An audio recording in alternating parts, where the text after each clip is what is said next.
Welcome. With this video, I want to show you what it took for me to make these unique golf ball caches. As you notice, they unscrew. And just using simple soda bottlenecks and caps and a little bit of drilling, I was able to make what I've been trying to do for a long time. It starts off with a block of wood, as you'll see here, using a 1 11/16 inch Forstner bit and a block of wood, preferably a hardwood, so that the saw doesn't cut easily into it, and some trial and error. You drill down till you get the depth where exactly half the golf ball sticks up above the wood. In these earlier attempts, I was masking the ball over with some tape, thinking that it would keep the hot glue from sticking to the golf ball, but that was just more work and unnecessary. As I hot glue and release and go to the next ball using that block, the hot glue stays inside, so all I had to do is just really heat it up with a hot heat gun, and then it would soften the glue enough that I could press a subsequent ball back into that hole. Using a flush cut saw, first thing I would do is I would do a score cut. That would kind of help keep the saw on track. So what it basically is me scoring along, just making a light cut all the way around into the nylon outer jacket of the golf ball. The hard plastic, and you can see here the score line and how close it is to the wood without double cutting. After I had a score line made, then I'd go again with the saw, and using a little bit of light finger pressure to make sure it stays against the wood, the saw blade would then start cutting into the core of the ball, that colored plastic as you see coming out of the ball right now.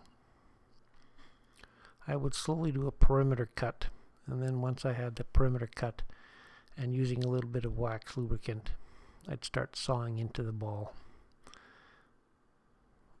This is actually me pushing and pulling on the saw cuts, even though it's really just a pull cut saw. So you'll have to forgive me with that. As you can see, it's almost cut through. And in a quick minute, I'll show you how clean the cut turned out.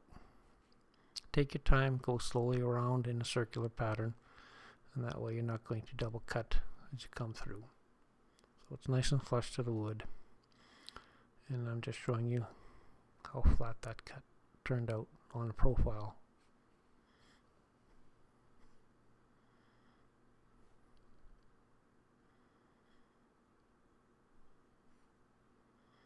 A little bit of a close-up to show you how the cut turns out.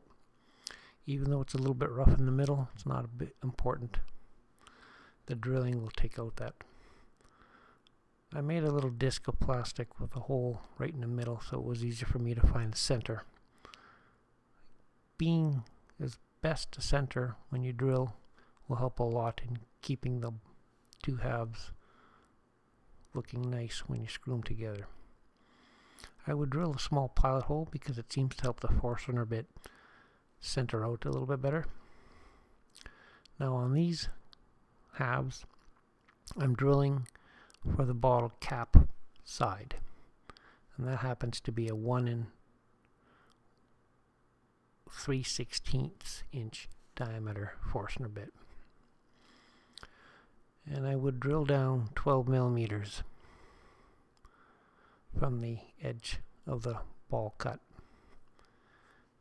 And then that 12 millimeter sort of came from trial and error. I didn't want to drill too far that I'd end up cutting into the outer jacket of the ball.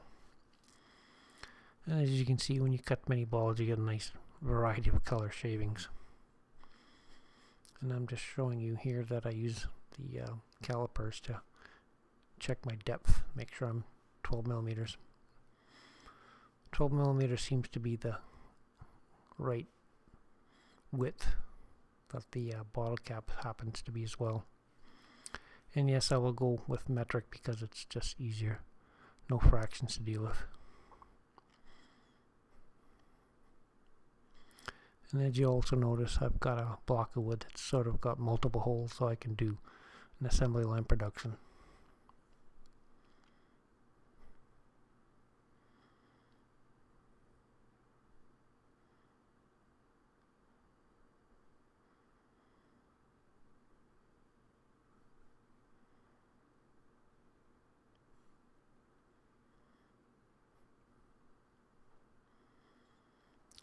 The holes in the back of the block are there to help eject the halves out of the wood block. Since they're hot glued in, it's a little bit hard to pry them out, so I drilled little 5/8 holes in the back because that happens to be the diameter of my bench dogs. You'll see that later on when I whack them out. Here me just showing you the dry fit, how the cap will fit into that particular hole. And you can see how flush the cap ends up on that half of the ball. Next step would be to pop these all out and glue the next ones in so I can drill for the bottleneck. There's a bench dog. Put it in the back with a little scrap block of wood. I'll give it a light whack, and of course the ball frees itself with not too much hot glue stuck to the ball. So with that hot glue, I'll heat it up, soften it. Because it's just starting, I wanted to make sure I had a little bit more hot glue in there, so I'll add a little bit with the glue gun.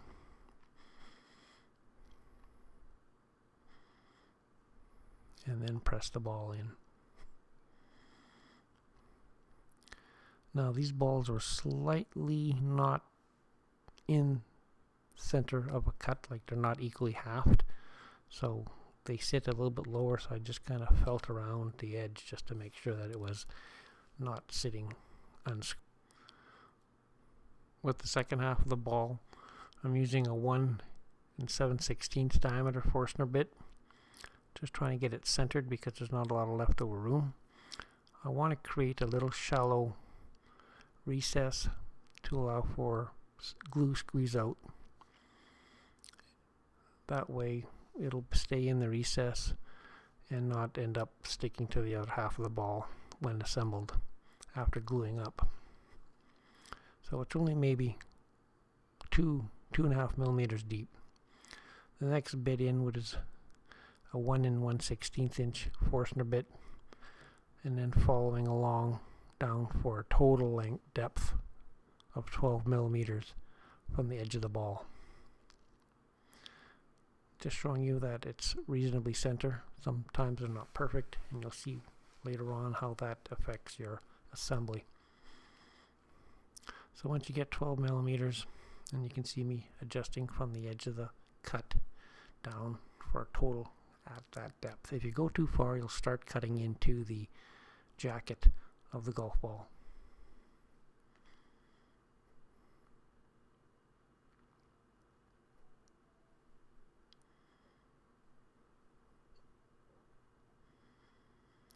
The final drill is a 7/8 diameter, and I'm taking that just another further 3 millimeters deep. Here you can see I'm not in center, and one side started to scuff into the jacket of the ball. Not a big problem because we can just kind of fill that in with some 5-minute epoxy. This one shows a better example. And all I'm trying to do is squeak out a little bit more depth for the logbook. Now this is where I take a bottleneck from a soda bottle, trim it up, remove that little plastic ring, and then grind it down to size.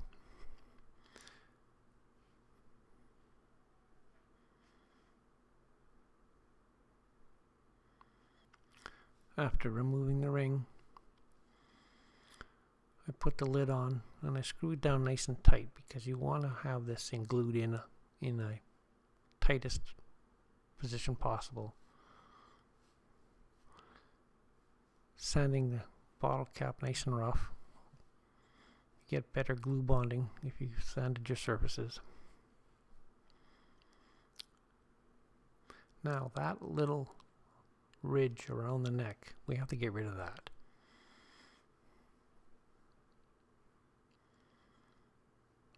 So I'm just trying to show you here, if you're not completely centered, how that affects your overall putting into the bottle. So this is just dry fitting everything.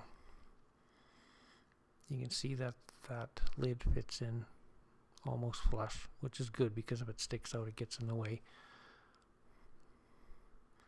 And that's another reason I did have that large countersunk hole on the other side of the golf ball, just in case that bottle cap sticks out a little bit and it does interfere. Just showing you that overall we need 2 centimeters of total neck, and it's a little bit long, so I'll have to grind that down, and of course that collar.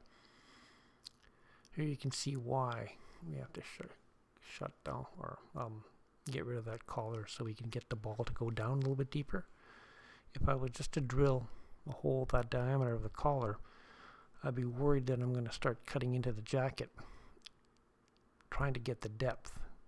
And you can see just by the sort of the profile look of the golf ball with the 2 halves together, how the neck stands up a little bit too much, so we have to set it down a little bit deeper. Easiest way to do that is to get rid of that collar. Using a grinding stone that just happened to fit the diameter of that neck, so I can use it as a holding tool. I just kind of stuffed it into the inside of the neck, and then with a belt sander I start taking off that large collar.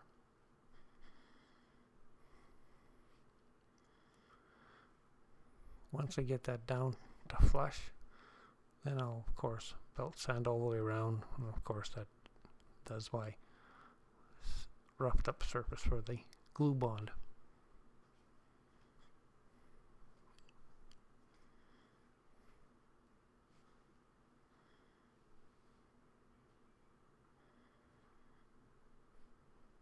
Makes for a lot of dust, so it's kind of wise to wear a dust mask. And then flattening off and making it down to hopefully the 2 centimeter length. And there you can see how the belt sander makes a nice square flat surface that I can glue against. Keep everything watertight later on as well.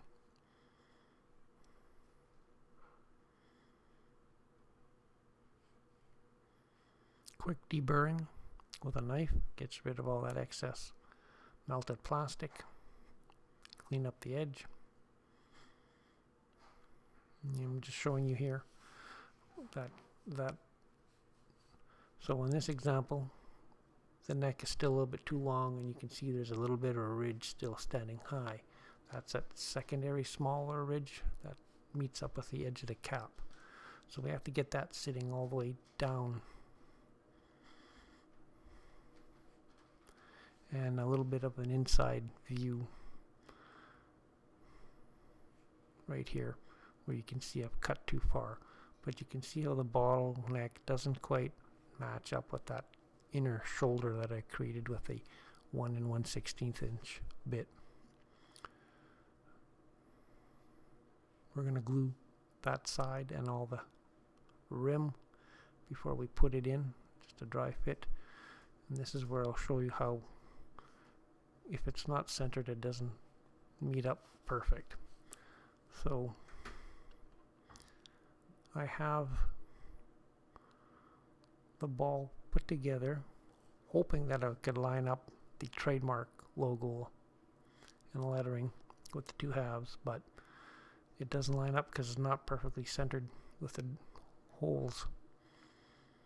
So what you end up doing is you have to twist it along until you feel that it's flush and smooth on all the surfaces, and that'll be the position you want when the ball is screwed tightly together and closed. This here, you can see there's a little bit of an overhang, and that's where it doesn't, where I'm not happy, and it's not a satisfactory job. So this case, this ball won't have its logos matching. But what I will do is I will try and line it up to where it does end up being nice and flush, and then I'll make a little index mark, so then I know that's where the glue has to, or that's where the ball halves have to line up to with the glue in place. You'll see that later on again.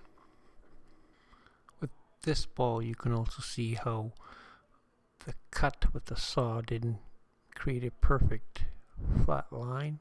There's a little bit of a double cut right out there where you can see the darker space. So that's where a little bit of practice will make your cuts better. The whole square again, or not square, but more centered, like here. I'm looking for the narrowest side, and then with the calipers I'll find out where it starts to widen, and that's where it starts to become off-center. I'll make a couple marks as to where it leaves and returns to the narrow width, and then I'll use a Dremel tool with a cylindrical burr, carbide burr, and I'll just shave off a little bit of the side, and then that'll give me some wiggle room to make the balls line up a little bit better. When I glue these things, the first thing I want to do is glue, of course, the cap side in place, because it's the neck being closed all the way with the cap that guarantees that when you have it all glued together, you'll have it in the most tightened position. So here I'm grinding off the wider side. Hopefully this will allow for some adjustment and make things more flush.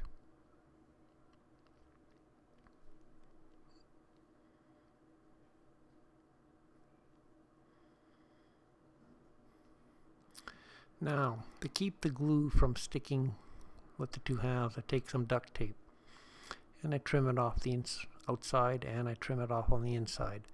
And all this is just a way to keep the glue from smearing out when I glue the lid in and making a mess on the surface of the golf ball. And if the other side squeezes out and sticks to this side of the golf ball, I have a tape interface that will be easier to release than if it was glued to the ball itself. Should you happen to drill out too far, or you're punching it out of the wood block and the bottom breaks out, again, not to worry, save the pieces and you can glue them back in. I use 5-minute epoxy.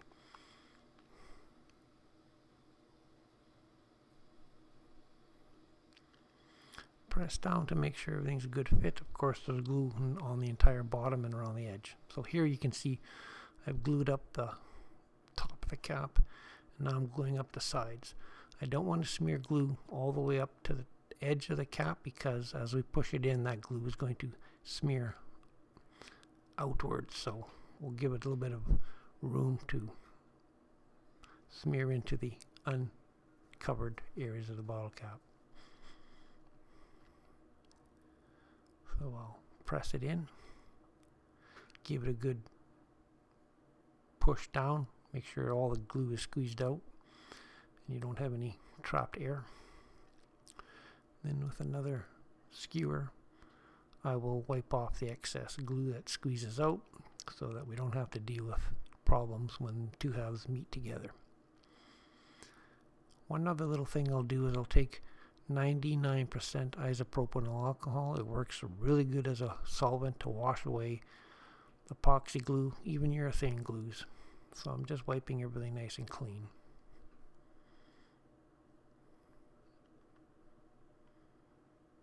It even helps to get the glue off your fingers. So now I'm adding a little bit of glue around the edge because I like to make sure I have a good watertight seal when everything goes together. Nobody likes a wet log sheet.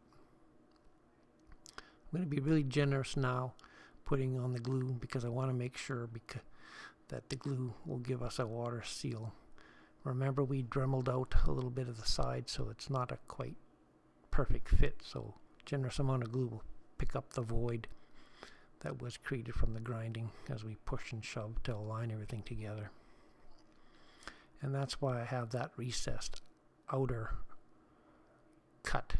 That'll help for all that extra glue to go into somewhere other than the other side of the ball. I start by having the 2 index marks slightly apart and then twisting them together. That'll help spread the glue in nicely. And that's it. It's finished. I'm just double checking that all the edges are nice and flush. And as you can see here, it's so out of whack that I can't get the logos to line up. So I've just decided I'm not going to try and cut the golf ball along the lines of any logos. I'll look for the free space where there's no printing. I mean, it's a geocache. It's not a golf ball, so it's hiding in the tall grass. No one's going to say, oh, that looks funny. So I can't remember what I was trying to explain to myself for the narration, but it kind of looks like this old Tony with his hands and everything. So I'll set this one aside. I am happy that this one turned out really well. You can see I got really nice clean saw cuts. It's all nice and tight. I didn't double cut as I came from start to finish. What you see is a little bit of the duct tape, but eventually we'll peel that off and you won't see that darker green line. Okay, the final reveal. A little bit of force to get it apart. If they really don't come apart too easily, you can always try and get a little bit of a razor knife in there to help maybe shove things apart. So you unscrew it, and I'm just showing you here how the squeeze out looks in that little shallow recess drill that I made. So I had some wiggle room for the excess glue to go. I want to see excess glue. And of course you just have to peel the tape off and you got a nice clean face on the other side.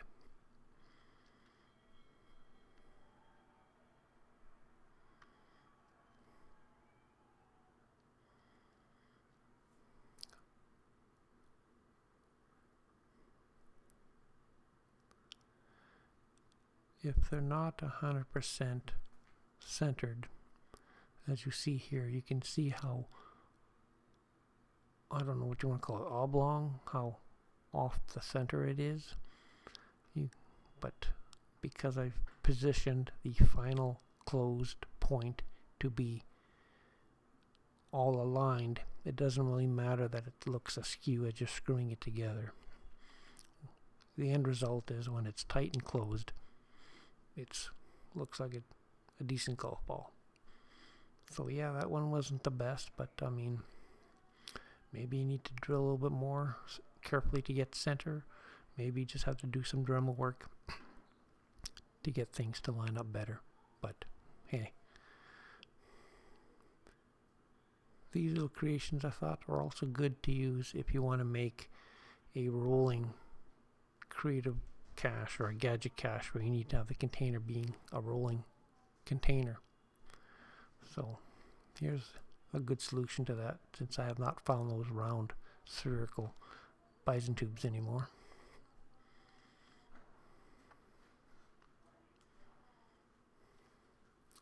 A bonus.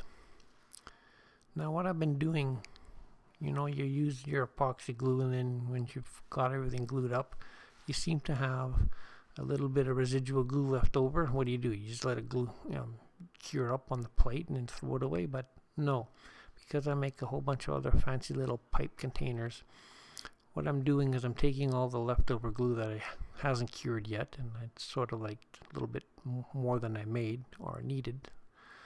So I'm adding a little bit of diatomaceous earth, which is a pool filter medium, just because I had some around from my aquarium days. And I'll sprinkle that in there just to give it some body, make it a little bit more firmer than just the epoxy glue. So I'll blend it in and mix it in, and you get this sculpty kind of epoxy resin. And I'll show you in a minute, or real quick, how or where this gets put. you could probably use sawdust or any fine sand, cornstarch even. I've never tried it, but I'm sure that would probably work well. And so I'm just making a putty-like consistency, and it's just something I can use to break up the visual lines of a cylinder so it doesn't look so obvious as a geometric shape hanging in a tree. So this container here is a piece of PVC pipe with a bottle cap glued on the end. I believe it's a 1-inch diameter pipe.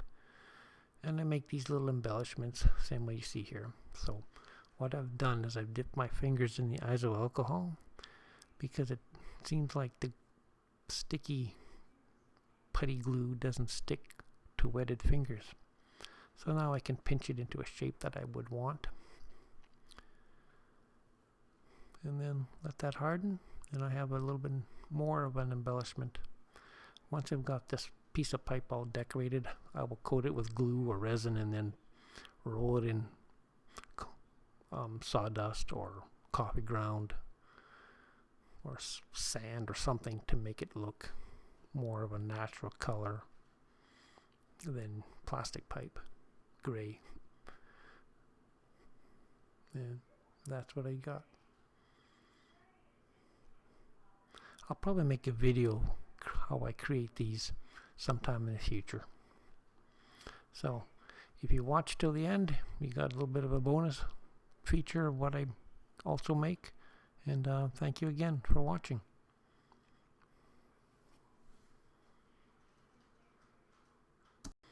These little homemade pipe containers, I call them buffalo tubes, little play on the word from the bison tube.